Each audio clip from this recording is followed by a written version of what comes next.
그 사랑을 당연하게 여기며 감사함 없이 살았음을 고백합니다.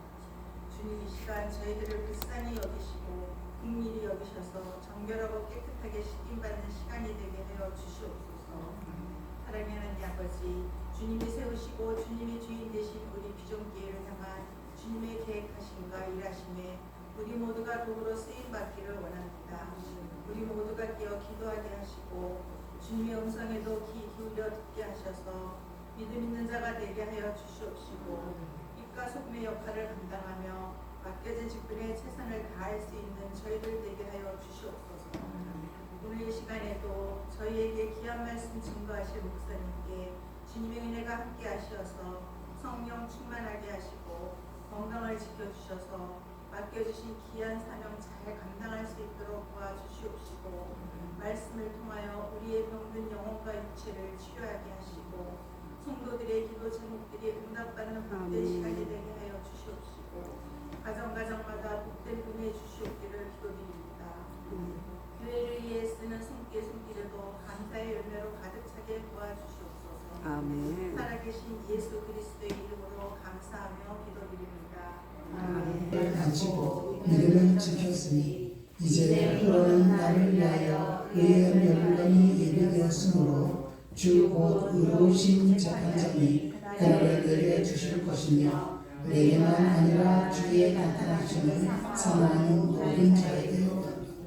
아멘. 오늘 대피기도를 해주실 때 온 세상을 푸르름으로 덮으신 하나님 앞에 됐습니다. 여러분, 이 하나님께서는요, 이 우주 만물을 창조하신 것뿐만이 아니라 지금도 모든 것을 다 주관하고 계십니다. 우리나라의 그 기상청에 들어가 있는 컴퓨터가, 슈퍼컴퓨터는 1,000억 원이 넘는 거라고 합니다. 그 수천억 들인 그 컴퓨터가 날씨를 알아맞히는 겁니다. 인공위성하고 모든 걸 다 연결을 하는 거죠. 그런데 우리가 이렇게 하늘을 보면은 아무것도 안 보입니다. 그냥 하늘이 보이고 별이 보이고 태양이 보이는 것 뿐이죠. 그런데 이 공기마다 층들이 있습니다. 층들이 있는데 비가 올 건가, 날씨가 더울 건가, 추울 건가, 날씨를 주관하는 것은 성층권이라고 이야기를 합니다. 그러니까 인공위성이 돌면서 성층권을 바라보기도 하고 또는 비행기를 띄운다든지 모든 것을 해서 컴퓨터에다가 집어넣습니다.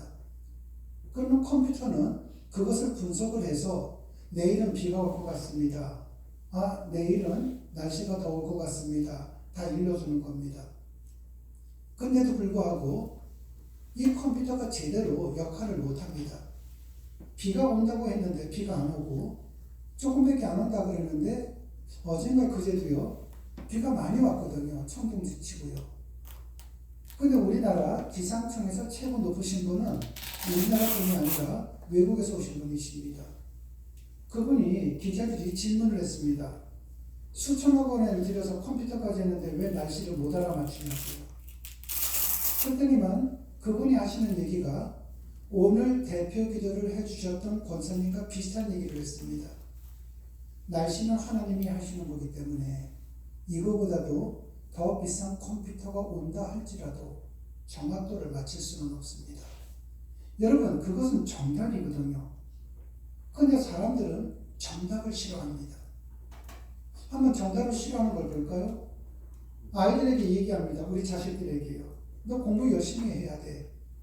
네가 공부를 열심히 한다면은 모든 사람이 다 잘 되는 건 아니야. 하지만 잘 될 확률이 있다는 거야. 그러니까 네가 열심히 공부해야 돼. 정답이죠. 근데 그 정답을 들은 아이들은 어떻습니까? 정답대로 살아가는 거 싫어합니다. 난 놀러 갈 거야. 나는 컴퓨터 게임할 거야. 자기가 하고 싶은 걸 하거든요. 근데 어른들도 마찬가지입니다. 하나님을 바르게 믿는다면 분명히 하나님께서 여러분에게 복을 주실 것입니다. 그건 정답입니다. 그런데 사람들은 신앙생활에서도 정답과는 먼 삶을 살려고 합니다. 그런데 문제는 무엇인가? 내가 정답대로 살지 않으면은 나중에 시간이 흘러가면은 후회가 온다는 겁니다. 아이들도 만약에 여러분들도 지금 똑같지 않겠습니까? 여러분들이 지금 만약에 초등학교든 중학교든 고등학교든 학창 시절로 돌아간다면은 여러분들은 무엇을 하시겠습니까?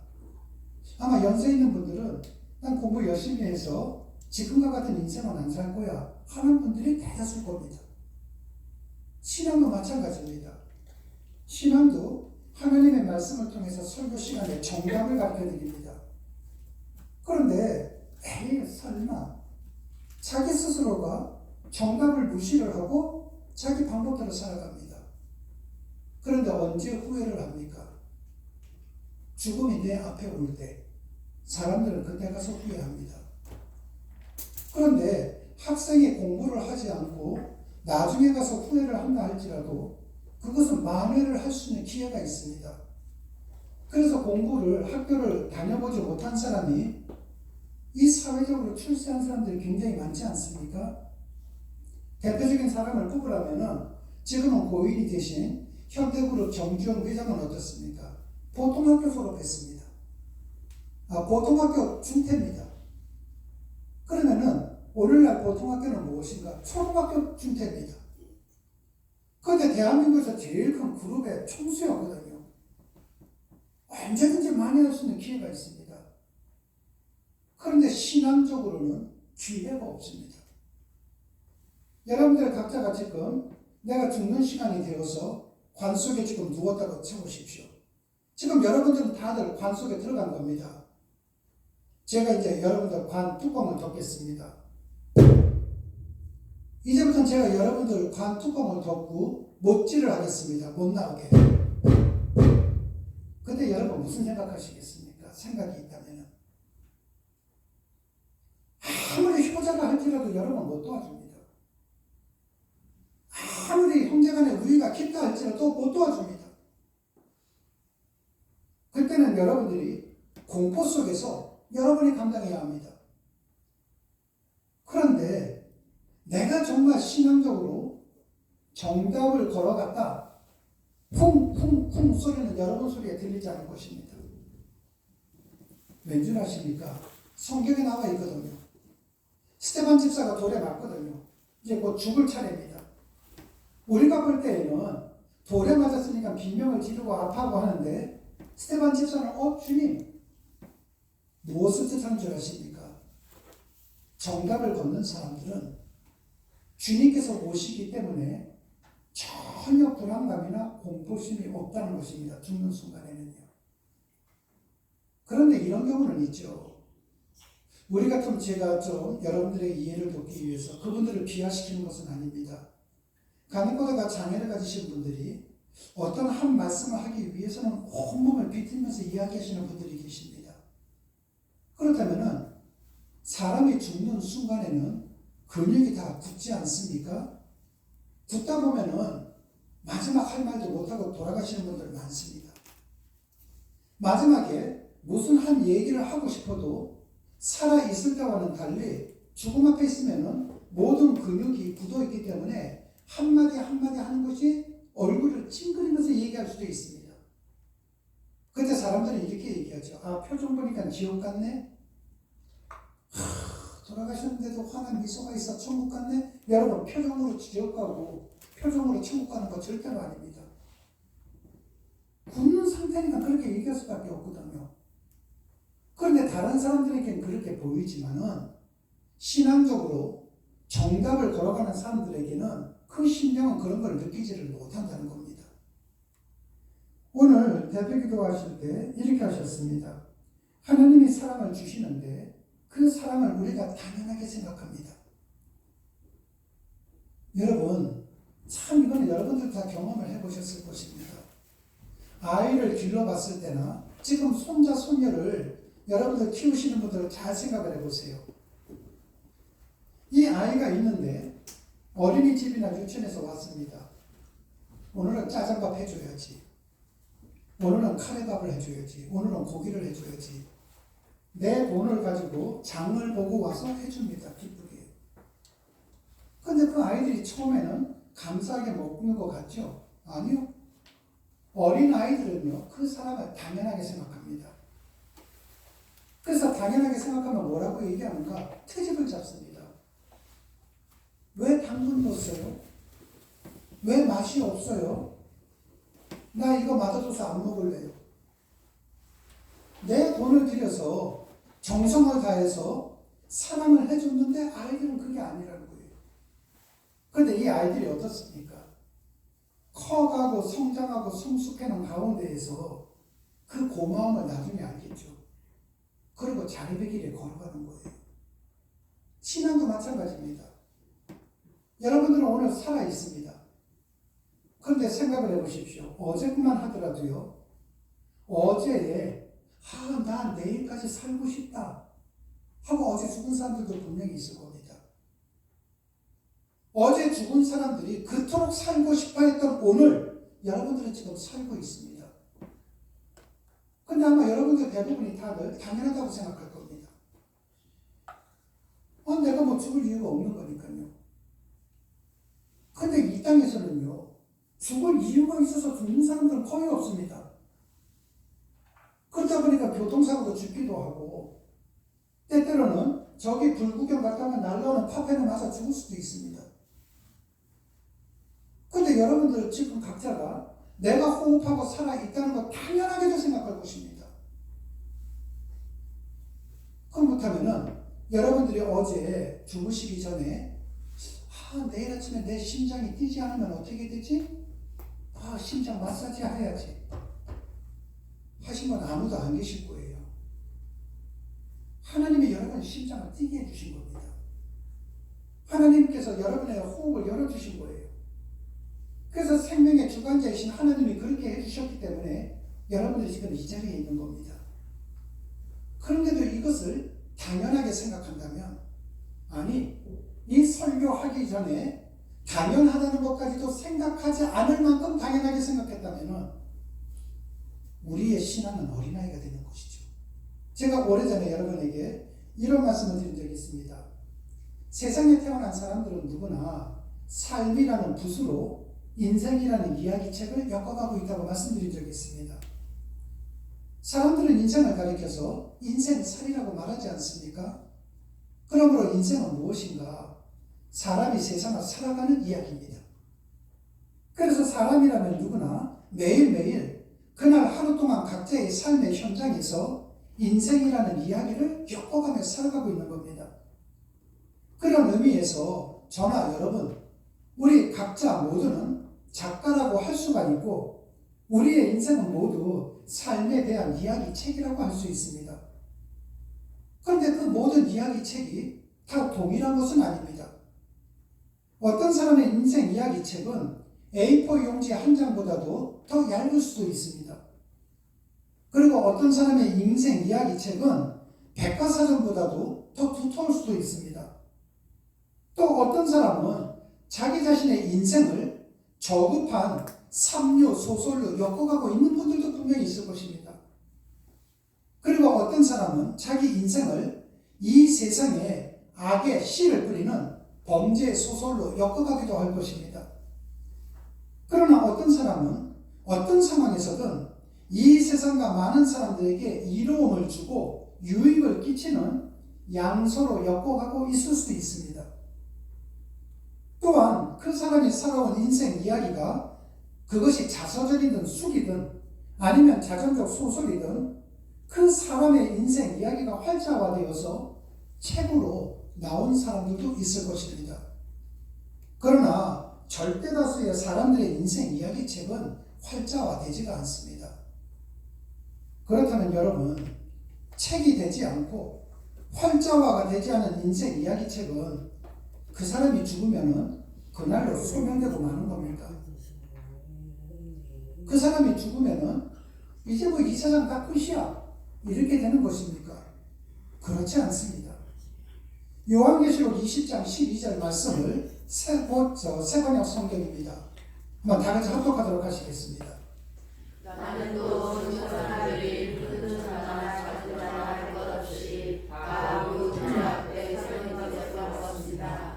그리고 책을 펴놓고 또 다른 책 하나를 펴놓았는데 그것은 생명의 책이었습니다. 죽은 사람들은 그 책에 기록되어 있는 대로 자기들의 행위대로 심판을 받았습니다.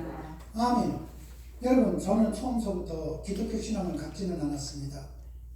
그런데 제가 기독교 신앙을 갖는 데는 몇 가지 사건들은 있었습니다. 그중 하나가 무엇인가? 제가 군대에 있을 때 수술을 받았습니다.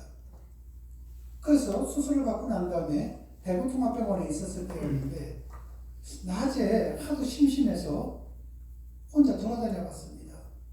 그 안에 교회가 있었거든요. 그래서 원래 교회를 가면은 군대 시절 때에는 빵을 준다든지 음료수를 주기 때문에 신앙이 있든 없든 간에 다 갑니다. 그래서 그때도 빵이나 뭐 우유를 주겠지 하고 한번 들어가 봤더니만 초등학교 2, 3학년 되는 아이가 간증을 하고 있었습니다. 근데 그 간증 내용이 무엇이었냐면은 자기 아빠는 의사인데 자기 눈이 지금 안 보이고 있는 중이었답니다. 장님이 되어가는 진행 중이었답니다. 근데 초등학교 2학년 아이가 무슨 대본을 외운 것도 아니고 이 아이가 자기가 느낀 것을 그대로 얘기하는 거예요. 본 거를요. 아빠가 의사다 보니까 친구들을 통해서 어떻게든 눈을 고치려고 했지만은 도저히 고칠 수가 없었답니다. 그러다 어느 날 잠을 자는데 꿈을 꿨답니다. 꿈을 꿨는데 예수님께서 나오셔서 먼 흰 두루마리 같은 걸 보여주면서 네가 왜 장님이 됐는 줄 아니? 너희 아빠가 제대로 인생을 못 살기 때문에 그래. 너희 아빠가 하나님의 마음을 아프게 하는 삶을 살았기 때문에 너희 아빠를 깨우치게 하기 위해서는 너희 아빠를 건드는 것이 아니라 너희 아빠가 가장 사랑하는 너를 건드렸다. 내용은 그런 내용입니다. 너희 아빠가 정신을 차리고 하나님을 온전하게 올곧게 믿는다면 너희 눈은 해결될 거야. 이 꿈을 꾸고 난 다음에 이 아이가 자기 아빠한테 얘기를 했답니다. 아빠 나 이런 꿈 꿨어. 했더니만 아빠가 처음에는 펄쩍댔답니다. 아니 지금 세대에서도 이런 걸 믿는 것이 있나? 아니 내가 의사인데 의학적으로 안 된다는데 뭐 내가 믿으면 내가 낫는다고? 말 같지도 않아.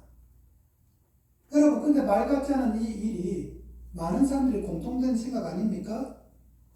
병원에서 못 고치면 하나님 못 고친다고 생각하지 않습니까? 병원에서 절망적인 이야기를 들으면 그냥 무너지는 그리스도인들 많지 않습니까? 근데 이분은 의사입니다. 근데 딸은 계속해서 눈이 더 나빠집니다. 그러던 어느 날 그래 내가 내 딸을 위해서 못할 게 뭐가 있는가? 그 아빠가 교회를 다니기 시작을 했습니다. 하루 이틀. 역시 내가 잘못 선택했나 봐. 내가 예배당에 나왔는데 왜 내 딸 안 고쳐주는 거야? 여러분, 예배당은 여러분의 몸이 오지만은 여러분의 마음을 두고 오시는 분들도 굉장히 많습니다. 내가 오늘 이 예배가 끝나고 나면 뭐를 해야 할 텐데, 내가 이거 저거 해야 할 텐데, 하나님의 말씀과는 상관없이 온갖 다른 생각하는 분들도 많습니다. 그런데 그 와봐야 아무 소용이 없네 하고 있었을 때 옆에 있는 권사님이 그런 얘기 했답니다. 마음도 함께 오셨습니까? 그때 이분이 의사가 내가 뭔가 잘못했구나. 이분은 생각할 줄 알았습니다. 그러고 난 다음에 자기의 몸이 왔을 때 하나님 내 생각을 제가 접습니다. 근데 내 힘으로는 내 생각을 접는 게 너무 힘드니까 하나님 도와주십시오. 내가 하나님에게 충성하며 살아가겠습니다. 계속 그렇게 했던 것입니다. 그랬더니만 어느 날서부터인가 아이가 이렇게 얘기하기 시작했답니다. 아빠 그거 그렇게 하면 안 돼. 이랬다는 거예요. 아빠 입장에서 얘기했답니다. 너 지금 뭐라 그랬니? 아빠 그거 그렇게 하면 안 된다 그랬잖아. 너 내가 보이니? 그 당시에 이 아이는 눈이 정상으로 됐습니다. 제가 그거를 딱 들으면서 그때는 제가 기독교 신앙은 아니었죠. 아니 이걸 어떻게 해야 되지? 저 초등학교 2, 3학년 된 아이가 이걸 다 외워서 할 수는 없는 건데 어른들은 거짓말로 할 수는 있지만은 저 아이는 거짓말하는 아이가 아닌데 그때 제가 굉장히 혼란 속에 빠졌습니다. 여러분 저 성경 말씀을 본다면요, 우리 각자의 우리 인생으로 엮어가는 인생 이야기 책이 우리가 세상을 떠난 뒤에는 이 세상에서는 흔적도 없이 사라질 것입니다. 그러나 하나님의 말씀인 성경은 우리의 삶의 이야기는 하나님 나라의 책에 낱낱이 기록된다는 것입니다. 여러분들이 어저께 무엇을 했는지, 그저께 무엇을 했는지, 여러분들이 예배 시간에 지금 무엇을 생각하는지, 여러분들이 하나님의 말씀을 듣고 어떠한 행동을 하는지 낱낱이 다 기록된다는 것입니다. 내가, 여러분이 어떻게 살아왔는지 다 기록된다는 겁니다. 그렇다면 여러분 각자 한번 생각을 해보십시오. 여러분은 지금까지 어떤 인생 이야기책을 엮어왔습니까? 지금이라도 여러분의 생이 끝나버린다면 여러분의 인생 이야기책은 쓰레기에 버려질 그러한 책입니까? 아니면 누군가에게 유익을 끼치고 본이 되는 삶의 이정표로 남을 이야기책입니까? 내가 이 땅에서 살아온 것을 기록한 내 인생 이야기책이 하나님의 진노를 부를 이야기책입니까? 아니면 하나님으로부터 칭찬받을 이야기책입니까? 중요한 사실은요, 우리 각자가 우리 삶으로 우리 인생 이야기책을 바르게 엮어가기 위해서는 대전제 조건이 있다는 것입니다. 그 대전제 조건은 인생이 무엇인지, 인생에 대해서 바른 이해를 가진 사람만이 자신의 인생 이야기책을 바르게 엮어갈 수 있다는 것입니다. 바꿔 말씀드린다면 내가 아무리 아침부터 밤늦게까지 열심히 산다고 해도 궁극적으로 인생이 무엇인가를 내가 알지 못하고 살아간다면 하나님 보시기에 인정받을 만한 인생 이야기책을 엮어갈 수 없다는 것입니다. 간혹 여러분들 가운데 내가 인생을 살아오면서 누구한테 해를 끼친 것이 없는데 내가 내 가족을 위해서 열심히 산 것이 그것이 큰 문제인가? 우리가 지난 시간에 여러분에게 말씀드렸죠. 세상은 여러분 혼자 사는 것이 아닙니다. 세상은 더불어 살아가는 것입니다. 함께 살아가는 겁니다. 내가 내 가족만을 생각한다? 그것은 잘못된 거죠. 오늘 아침에 좀 빵을 먹었습니다. 호떡도 먹었습니다. 근데 여러분 식구라는 뜻이 무슨 뜻입니까? 먹을 식구에다가 입구자잖아요. 같이 먹으면 식구거든요. 근데 여러분들 가운데에서 한 형제 자매가 몇 명 정도 되겠습니까? 대부분의 부모님이 다르지 않습니까? 근데 함께 먹었단 말이죠. 우리는 식구라는 거죠. 여러분 세상 모든 사람들은 다 식구입니다. 그러므로 서로가 돕기도 하고 때로는 도움을 받기도 하면서 살아가는 거예요. 그런데 내가 누구한테 해를 끼치지 않고 내 식구 잘 먹고 잘 살기 위해서 땀 흘려 일을 했는데 하나님 보시기에는 그것만 갖고는 부족하다는 것입니다. 그래서 오늘 이 시간 성경을 통해서 인생이 무엇인가를 오늘과 다음 주, 그 다음 주, 그 다음 주 네 차례에 걸쳐서 한번 생각해 보려고 합니다. 오늘은 첫째 시간으로 인생은요, 갑옷 솔기입니다. 여러분 갑옷은 알지 않습니까? 적군의 창과 검 혹은 활로부터 자신을 보호하기 위해서 군인이 입는 옷을 갑옷이라고 얘기합니다. 그러나 모든 군인들이 똑같은 갑옷을 입는 것은 아닙니다. 계급에 따라서 갑옷이 달라지는데 계급이 높을수록 갑옷의 재질과 갑옷을 만드는 공법은 더욱더 견고해집니다. 그래서 어떤 나라든 그 나라에서 가장 견고하고 가장 강한 갑옷은 왕이 입는 갑옷입니다. 그래서 왕이 입는 갑옷은 누가 만드는가? 그 나라에서 최고의 장인이 만들어냅니다. 그런데 여기서 만드는 것으로 끝나지가 않습니다. 왕의 갑옷을 만든 장인은 갑옷을 다 만들고 난 뒤에 왕이 보는 앞에서 반드시 시연해야 합니다. 그 장인은 자기가 만든 갑옷을 직접 입고 창에 튕겨봐야 합니다. 칼에 맞아봐야 합니다. 화살을 맞아봐야 합니다. 그때에 자신이 만든 갑옷이 칼이나 창이나 화살에 뚫리면은 갑옷을 직접 만든 장인은 그 자리에서 죽는 거죠. 그러다 보니까 장인은 어떤 마음으로 갑옷을 만드는 줄 아십니까? 내가 살기 위해서. 이 갑옷을 만들어서 비싸게 팔기 위해서가 아니고 왕한테 인정받기 위해서가 아니라 내가 살기 위해서 생명을 걸고 갑옷을 만듭니다. 여러분, 신앙생활은요, 누구를 위해서가 아닙니다. 여러분, 생명을 걸고 하시는 거예요. 여러분, 누구나 다 죽지 않습니까? 이 자리에 안 죽을 사람 아무도 없잖아요. 제가 만약에 여기에서 연세가 좀 많으신 우리 신강남 권사님에게 언제 돌아가시겠습니까? 모르죠. 그런데요, 영원히 사십시오 한다면요, 이건 헛소리가 될 것입니다. 누구나 다 죽습니다. 언젠가 다 죽습니다. 왠 줄 아십니까? 생명은 내 것이 아니기 때문에요. 생명이 내 것이라면 죽지 않을 수 있죠. 그런데 생명을 주관하시는 분이 하나님이십니다. 그래서 그 하나님을 믿을 때에는 생명을 걸고 믿는 겁니다. 누구를 위해서? 나를 위해서요. 여러분, 그런데 이 갑옷을 만들 때를 잘 한번 생각해 보십시오. 금속이라든지 가죽으로 만듭니다. 그런데 원통으로 못 만들죠. 손도 움직여야 되고 팔목도 움직여야 되고 팔도 움직여야 되지 않겠습니까? 그러다 보니까 갑옷을 만들 때는 원통으로 만드는 것이 아니라 어떻게 만드는가? 조각을 연결해서 만듭니다. 그때 조각을 철사나 가죽끈으로 지금 여러분이 보시다시피 저런 식으로 연결해서 만들거든요. 저 연결된 부분을 솔기라고 합니다.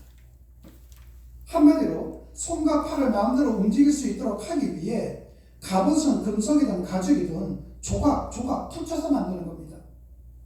그래서 솔기라는 것은 견고하게 짝이 없는 갑옷에서 가장 연약한 부분입니다. 갑옷에서 가장 취약한 부분이 솔기입니다.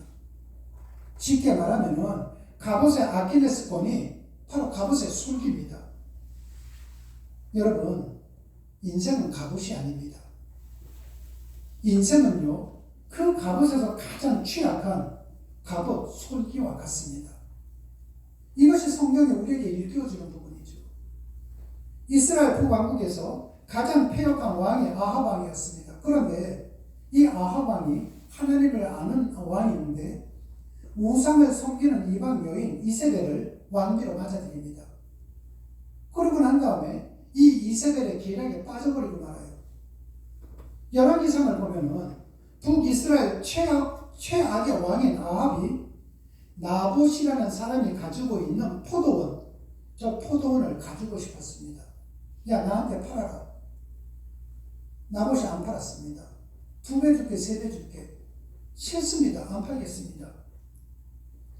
그런데 아합 왕은 자신이 원하는 포도원을 얻지 못하자 머리를 싸매고 누워버렸습니다. 끙끙하는 겁니다. 그때 아합 왕보다도 더 악한 그의 부인 이세벨이 옵니다. 아니, 당신 왕이면서도 이거 해결 하나 못해? 당신 왕이잖아. 근데 저거 하나 뺏지도 못해? 참 답답한 양반이네. 내가 해결해 줄게. 내가 해결해 줄 테니까 당신 일어나서 밥 먹어. 힘내. 그리고 난 다음에 이세벨이 어떻게 했는가? 저 나봇이 하늘과 왕을 저주했다고 소문을 퍼뜨리고 누명을 씌워서 죽입니다. 돌에 맞아 죽습니다. 그러고 난 다음에 그 포도원을 빼앗아서 이세벨이 자기 남편 아합 왕에게 줍니다. 이처럼 누명을 씌우고 선량하게 짝이 없는 나봇을 모함하여 죽이고 그 포도원을 강탈하는 패역, 무도한 짓을 했습니다. 하나님께서 그 아합 왕의 패역함을 보시고 난 다음 그 유명한 엘리야 선지자를 하나님께서는 아합에게 보냅니다. 그리고 하나님께서 엘리야 선지자를 보내서 경고하셨습니다. 내가 지금 하는 거 다 봤다. 너 꼭 이렇게 패역하게 살아야만 되니? 너 계속 이렇게 산다면은 네가 흘리는 피 개들이 핥아먹을 거야. 너 인생 비참하게 끝날 거야. 여러분, 이것은 지금 엘리야의 말이 아니잖아요. 엘리야를 통한 하나님의 말씀 아닙니까? 그 아합 왕이 그걸 듣고 기분 나쁘죠. 너 인생 비참하게 끝날 거야. 그렇게 살다가는. 기분 나쁘지 않은 사람이 어디에 있습니까? 여러분, 똑같습니다. 설교도요. 설교는 제 이야기를 여러분에게 드리는 것 아닙니다. 제 인생 이야기 책에서 몇 페이지에 있는 한 구절을 뽑아서 여러분에게 말씀하는 것 아닙니다. 하나님의 말씀이죠. 그런데 그 하나님의 말씀을 듣다 보면 기분 나쁠 때가 얼마나 많습니까? 아, 교회가 여기뿐이야? 목사가 여기뿐이야? 여러분, 하나님의 말씀을 듣다 보면요, 기분 나쁠 때가 얼마나 많고요, 화가 날 때가 얼마나 많습니까? 여기서 만약에 아합은 하나님을 알고 하나님을 믿는 사람이었는데 엘리야 선지자가 그렇게 와서 얘기했다면 돌아서야 되지 않겠습니까? 그런데 아합은 어떻게 했는가? 잠시 동안 회개하는 척하더니만 패역한 길을 그대로 갔습니다. 왠줄 아십니까? 자기가 갑옷이라고 착각했기 때문에요. 내가 왕인데 누가 나한테 뭐라 그러겠어? 내가 갑옷을 입었는데 아무리 하나님이라 할지라도 나를 누가 건들겠어? 내가 가진 것을 가지고 나는 스스로가 살 수 있다고 생각을 했던 것입니다. 여러분, 그래서요, 가진 것이 많은 사람이 예배당 나오기가 굉장히 힘듭니다. 요즘 정치하는 사람들 보십시오. 뭐 정치하는 사람들 교회에 올 수 있습니다. 기독교 대통령 뽑는 것이 아니라 대한민국 대통령 뽑는 거니까 절에도 갔다가 교회도 갔다가 할 수도 있습니다. 그런데 간증까지 하면 안 되죠, 정치인들. 간증자리 주면은 안 되죠. 그들이 뭔데요? 그들도 갑옷 솔기거든요. 여러분, 지금 아합 왕은요, 내가 가진 것이 많다 보니까 나 하나님 없이도 살 수 있어. 내 통장 보고 살 수 있어. 이렇게 생각을 했던 것입니다. 그러다가 그 악독한 아합 왕이 유다 왕국의 여호사밧 왕과 연합을 해가지고선 뭐라고 얘기하는가?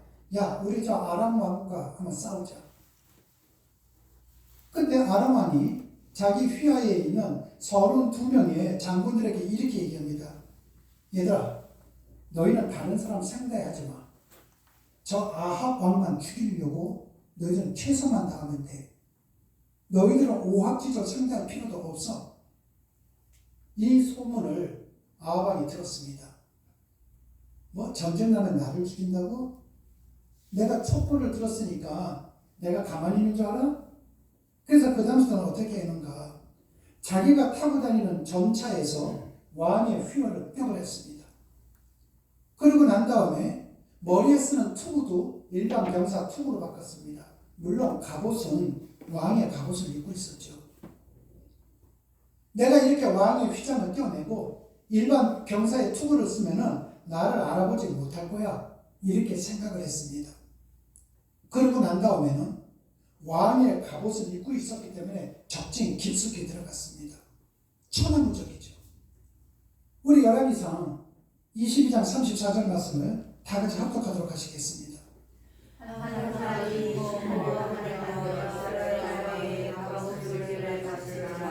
왕이 그 병거 공자에게 이르되 내가 부상하였으니 내 손을 돌려 내가 전쟁터에서 나가게 하라 하였으나. 아멘.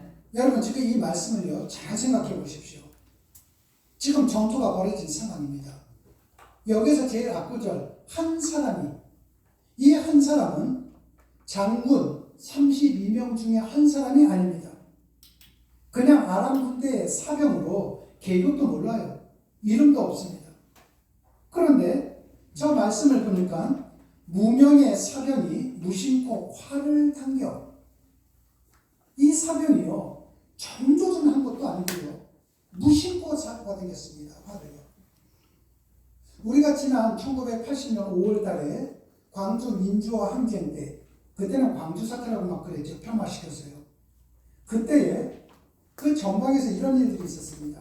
앞에서 부스럭 하니까 군인들이 이렇게 정조준에서 쏘는 것이 아니라 총에 맞아서 죽을까봐 이렇게 숙이고 총만 위에다 올려놓고 탁탁탁탁탁 이렇게 쐈대요. 그게 굉장히 많았습니다.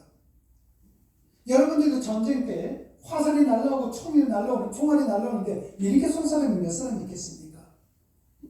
정조준 하는 것이 아니라 무명의 사병이 무심코 활을 당겨 마구잡이로 당겼다는 말입니다.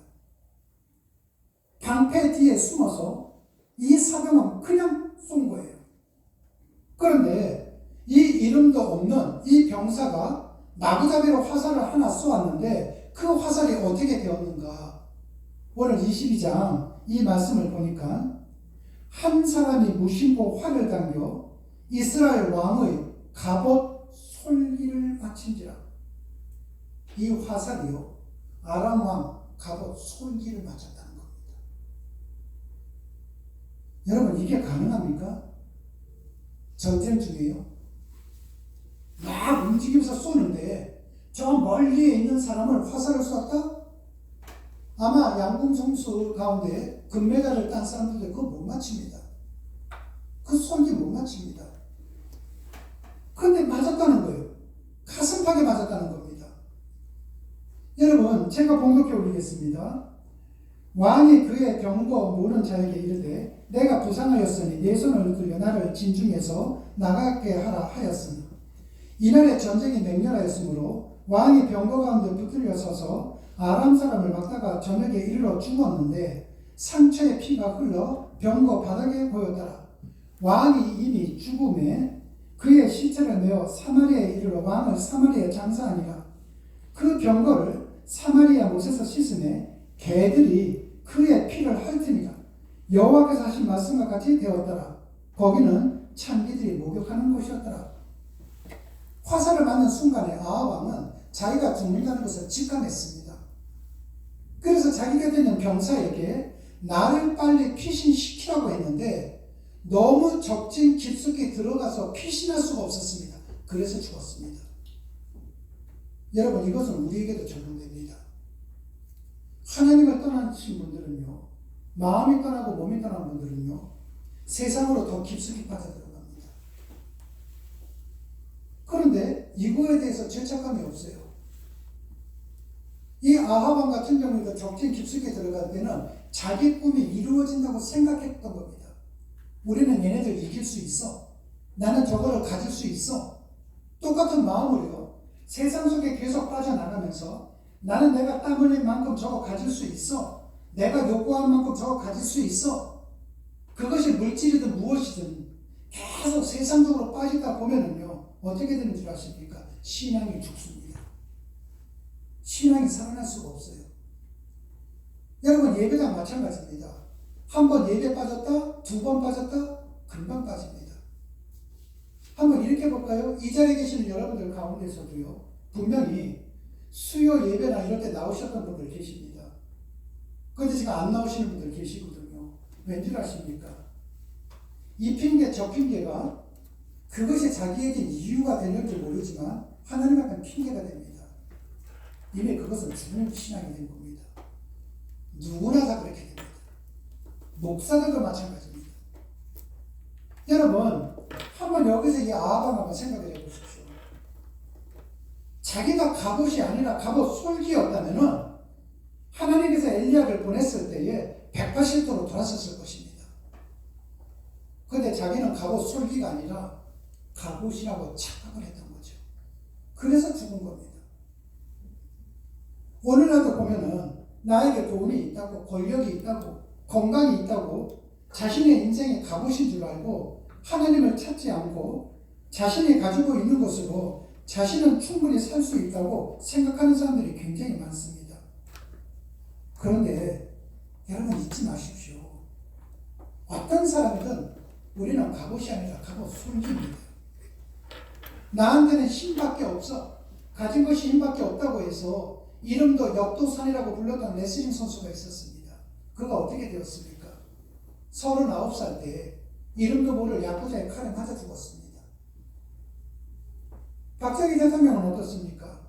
권력의 정점에 있었던 그도 자기 부하가 쏜 총에 맞아 소거하지 않았습니까? 이처럼 누구에게나 인생은 갑옷이 아니라 갑옷 솔기라는 것입니다. 여러분의 인생은 갑옷이 아니라 갑옷 솔기예요. 내가 돈을 벌면 내 인생의 갑옷이 되겠지? 아니요. 내가 출세를 하면 내 인생의 갑옷이 되겠지? 아닙니다. 우리 누가복음 12장 말씀을 한번 다 같이 합독하도록 하시겠습니다. 이르시되 이 사람아 그가 너희에게 생각하나 무관나는 자들을 대하시고 그들에게 이르시되 그가 모든 다시를 물리치라 사람의 생명이 그 소유의 넉넉하게 되지 아니하리라 하시고. 아멘. 여러분 여기서 보면 넉넉하다는 말 참 좋습니다. 그런데 이 넉넉하다는 것이 헬라라 페이쇼라고 얘기하는데 철철 흘러 넘치는 것을 얘기합니다. 그러면 예수님께서 이렇게 말씀하신 겁니다. 인간의 생명이 그 소유의 과잉으로 흘러 넘친다고 해서 그 인생이 강해지는 것 아니다 이 뜻입니다. 근데 이 말씀이 나온 배경이 뭐냐면은 아버지가 죽었습니다. 근데 이 유산 문제거든요. 그러니까 형제들끼리 싸우는 거예요. 한 사람이 와서 예수님 우리 형제들이 재산 문제로 싸우고 있는데 좀 도와주십시오 할 때 하신 말씀입니다. 그런데 여기서 예수님의 말씀을 잘 생각을 해보십시오. 과거든 현재든 아버지의 유산을 놓고 형제들이 천천히 원수가 되어서 싸울 때 특징을 보면은 그 사람들 먹을 것이 없어서 생존 때문에 싸우는 거 절대로 아닙니다. 콩 한 조각도 서로 나누어 먹어야 하는 생존에 직면한 사람들은 아버지 유산 놓고 싸우지 않습니다. 오손도손 삽니다. 아버지 유산 놓고 싸우는 사람들은 이미 자기 재산은 있는데 자기 재산을 과잉으로 철철 흘러 넘치게 하기 위해서 싸우는 겁니다.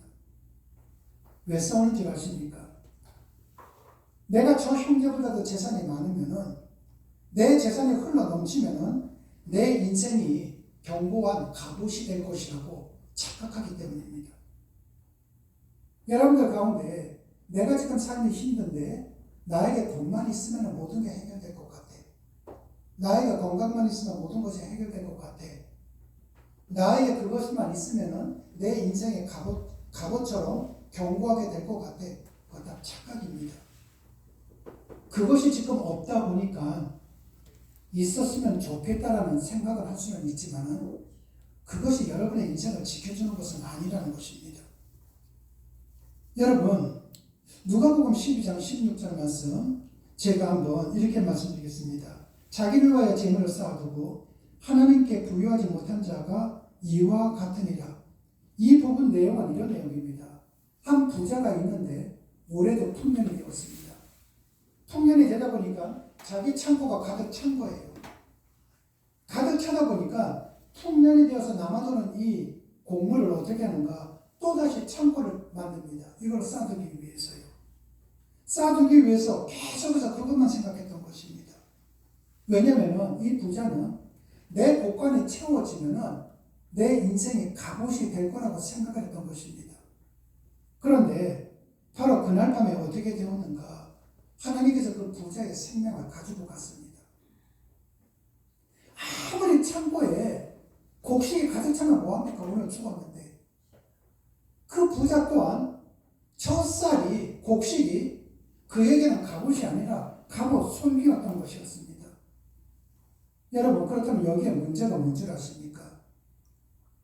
나에게 좀 넘치게 있다면 누군가를 도와주라는 것입니다. 그런데 누군가를 도와주지는 않고 그저 내 창고만 채워준다? 그 사람이 가지고 있는 마음이 뭔지 아십니까? 내가 뭔가 많이 갖고 있으면은 저 사람들 내 앞에 와서 굽실굽실 거리겠지. 내가 뭔가 좀 많이 가지면은 뭐 몸이 아파? 돈 없어가 병원 가지도 못하잖아. 나는 병원에 가서 치료받을 수도 있어. 할 것입니다. 그런데 그렇지는 않거든요. 불과 며칠 전에 제가 알고 있는 한 분이 좀 물질이 많이 갖고 있는 분이 있습니다. 그분 자녀가 결혼을 했습니다. 그리고 그 자녀들도 굉장히 행복하게 삽니다. 그분은 기독교 신앙인입니다. 권사님이십니다. 근데 굉장히 믿음이 좀 좋다고 남들은 생각을 하는데 누군가가 객관적으로 볼 때에는 주관적으로는 본인이 믿음이 좋다고 생각했는데 객관적으로 볼 때 보면요. 그냥 그분이 할 수 있는 거는 예배당 왔다 갔다 하는 것밖에 없는 겁니다. 삶의 현장에서 누구를 도와주는 건 아무것도 없습니다. 그냥 자기가 가지고 있는 걸 자랑을 한다든지 자기가 가지고 있는 것을 가지고 어깨에 힘을 준다든지 또 그 부부를 보면은 때때로는 교만한 모습도 보였습니다. 장한한 모습도 보이고요. 교통사고로 자식이 죽었습니다. 왠줄 아십니까? 갑옷 솔기거든요. 근데 그런 얘기를 한다고 한다면은 얼마나 기분 나쁘겠습니까? 엘리야가 아합 앞에 가서 너 죽을 건데 네가 흘리는 피 개가 핥아먹을 거야. 너 인생 비참하게 될 거야. 이 이야기처럼 사람들은 그런 이야기를 듣기를 싫어합니다.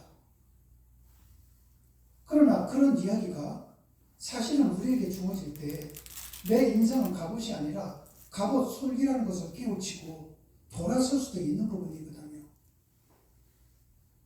한 가지 이야기를 드리고 마치도록 하겠습니다. 한 사형수가 있는데 그 사형수 이름은 제가 제 이름과 비슷한 사람이기 때문에 이야기를 되지 않도록 하겠습니다. 근데 그 사형수가 이렇게 사형장에서 마지막 한 말을 이렇게 얘기했습니다. 우리 어머님이 교회를 다니셨는데 그때 내가 듣기 싫은 소리를 할지라도 우리 어머님이 나한테 얘기를 해주더라면 나는 오늘 이 자리에 서지는 않았을 것입니다. 똑같은 이치로 기독교인들이 하나님의 생명의 말씀을 전하지를 못하고 침묵을 지켜나갈 때 나처럼 사형장에서 이슬로 사라지는 사람들이 부지기수로 나오게 될 것입니다. 나는 내 잘못도 있지만 나에게 그것을 전하지 않은 우리 어머니의 잘못도 있습니다. 똑같은 이치로 그렇게 죽어가는 사람들이 많이 있다면 분명히 복음 한번 제대로 전하지 못한 기독교인들에 대해 하나님께서는 분명히 심판의 시간대에 물어보실 것입니다. 나는 그 물음에 답하기 위해서 오늘 사형장에 나오기 이전까지 감옥 안에서 수많은 사람에게 복음을 전했습니다. 최소한 그것이라도 가져가야 되지 않겠습니까? 여러분, 그분은요 정말 도끼로 사람을 쳐 죽였지만은 자기에게 복음을 전한 사람이 있었더라면 자기는 이렇게 해야 되지는 않았을 것이라는 겁니다. 그래서 그분이 감옥 안에 있을 때 얼마나 많은 사람들에게 복음을 전했는가. 수백 명이 아니라 1000명이 넘는 사람들에게 복음을 전하고 그리고 하나님 앞에 그걸 가지고 사형장에서 이슬로 사라졌습니다. 인생은 갑옷이 아니라 갑옷 솔기입니다. 그렇다면 그 갑옷 솔기가 난무한 이 세상 속에 여러분들은 얼마만큼 복음을 전하셨습니까? 얼마만큼 하나님의 말씀대로 살았습니까? 저는 여러분 모두 다가 내 인생의 갑옷 솔기요, 나와 더불어 살아가는 사람들이 갑옷 솔기이지만 내 갑옷 솔기에는 하나님의 보호하심의 손이 있고 나를 붙들어 갈 수 있는 하나님의 손이 있는데 그 손이 없는 저들을 향해 하나님의 말씀을 가지고 가는 이 시대의 영적인 엘리야들이 되시기를 주님의 이름으로 축원합니다. 기도하시겠습니다. 하나님 아버지 감사합니다. 사랑의 주님, 제가 갚을 것이 없는 자에게 나누고 그들을 섬길 수 있도록 은혜를 베풀어 주시옵소서. 세상의 법칙이 아니라 하나님의 법칙대로 살 수 있는 우리가 될 수 있도록 은혜를 베풀어 주시옵소서. 또한 우리뿐만이 아니라 사랑하는 우리 아이들도 물질의 주인 되신 하나님을 인정하며 살아갈 수 있도록 복을 내려 주시옵소서. 그래야 우리 모두 다가 물질의 주인공이 아니라 물질의 주인이 아니라 물질의 청지기가 되는 삶을 살아갈 수 있도록 은혜를 베풀어 주시옵소서.